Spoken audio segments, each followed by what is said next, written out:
उत्तराखंड की देवभूमि की शांत वादियों में तबाही का ऐसा मंजर देखने को मिला जिसने मुरादाबाद जनपद को झकझोर कर रख दिया।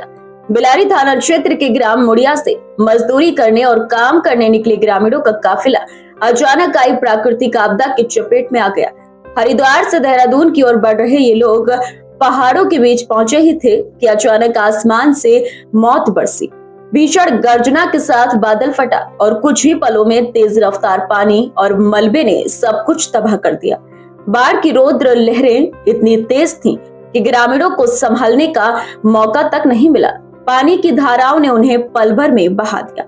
इस भीषण आपदा ने मुड़िया गांव के 6 लोगों की सांसें छीन ली। मृतकों में गांव के मदन, नरेश, हरचरण, सोमवती, हिना और किरण शामिल हैं। पानी के सैलाब ने इन्हें मौत की गहरी खाई में धकेल दिया। उनके शव भीषण संघर्ष के बाद बरामद किए जा सके। वहीं गांव के 3 लोग अब भी लापता हैं।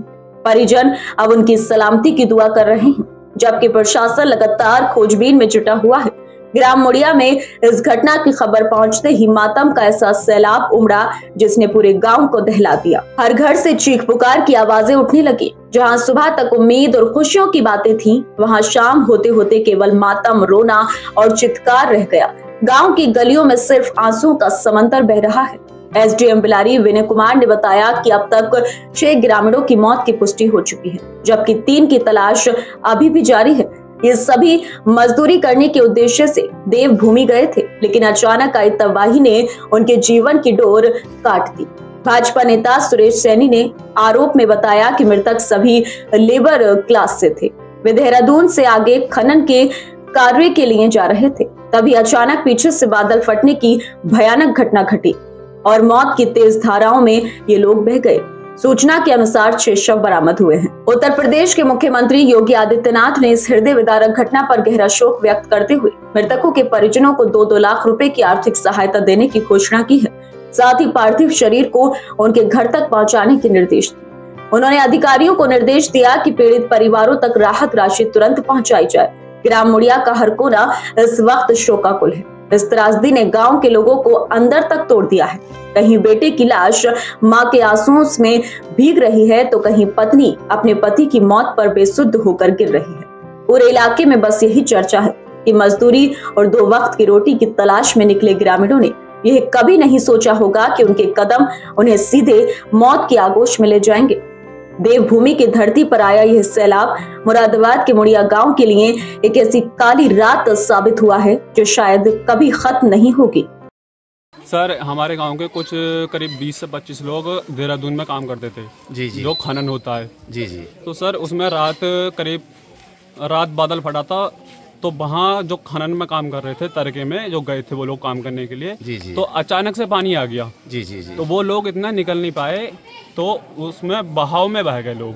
तो जिसमें अभी हमारे गांव की 6 जनों की डेथ बॉडी मिल चुकी है। अच्छा। और 3 की अभी नहीं मिल पाई है। अच्छा। जिसमें 2 जने बच गए हैं, तो जो अभी हॉस्पिटल में है वो लोग भर्ती। अच्छा अच्छा। हाँ, ये घटना हुई है। जी सर। अभी डेड बॉडी किसी की गांव तक अभी आई नहीं आई? नहीं, अभी नहीं आई है। अभी नहीं। हाँ, सुनने में आया कि उनकी 3 की पोस्टमार्टम हो चुकी है। ये असल में यहाँ के लेबर क्लास लोग थे जी। देहरादून से ऊपर कहीं जगह है जहाँ माइन का काम होता है जी जी, खनन का जी। वो वहाँ काम करते थे। अचानक पानी आया तेज बहाव का जी, और उसमें जो है ये लोग बह गए, जिसमें अभी तक ये सूचना मिली है कि 6 डेड बॉडी मिली है जी, और 3 अभी मिलने शेष है। तो इस घटना के बाद जो ये मृतक आश्रित परिवार है, इसको लेकर आपकी कोई सरकार से मांग?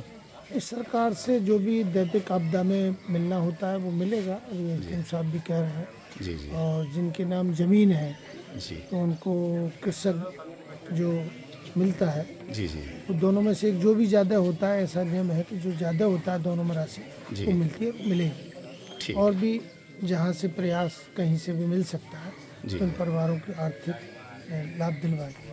आज एक अत्यंत दुखद दुर्घटना के क्रम में जी सर, उत्तराखंड के देहरादून जनपद में जी सर, एक नदी में यहाँ के कुछ ग्रामीण निवासी मजदूरी का कार्य करते थे जी सर। ऊपर फ्लैश फ्लड आने के कारण कुछ लोग नदी में बहने के कारण अनफॉर्चुनेट डेथ हुई जी सर। अभी तक इस गांव से मुड़िया जैन से 6 लोगों के मृत्यु की खबर प्राप्त हुई है। 3 लोगों की अभी भी तलाश जारी है। अच्छा, जैसे ही अपडेट मिलेगा आपको अवगत कराएंगे।